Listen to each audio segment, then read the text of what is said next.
মুহূর্তে দাঁড়িয়ে আমি এতটুকুই বার্তা আপনাদেরকে দেব, মুসলিম সম্প্রদায়ের মানুষ যারা আছেন, হিন্দু সম্প্রদায়ের মানুষ যারা আছেন, আমি করজোরে আপনাদেরকে বলবো, এই দেশটাকে যদি রক্ষা করতে হয় তাহলে শুধু মুসলমানদের দায়িত্ব নয়, শুধু হিন্দুদের দায়িত্ব নয়, শুধু শিখ বা ইসাইদের দায়িত্ব নয়, যারা ফাটল ধরিয়ে চলেছে ওদের এগেনস্টে দাঁড়িয়ে এই দেশকে যদি রক্ষা করতে হয় তাহলে সব ধর্মের মানুষের সমান অধিকার নিয়ে আমাদের সবারই দায়িত্ব বর্তায়।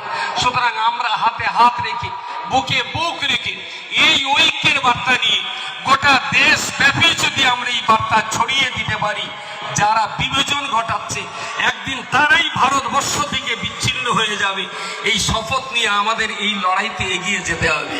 কামরুজ্জামানদার রাগ ঢাক না করে খোলাখুলি বলে দিয়েছেন আগামী নির্বাচন, আমি বারবার এ কথাটা বলেছি, আপনি কেন মরবেন আর কেন মারবেন?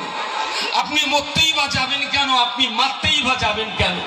আমি বিভিন্ন এলাকার রাজনৈতিক হত্যাকাণ্ড যারা ঘটিয়েছে বা যারা মরে বা যারা মারে, আমি তাদের পর্যালোচনা করে আমি তাদের একটা হিসাব নিয়ে পরিসংখ্যান নিয়ে দেখেছি।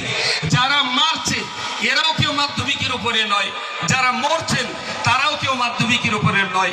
মারা এবং মরা দুটো সম্প্রদায় দিল মাধ্যমিক।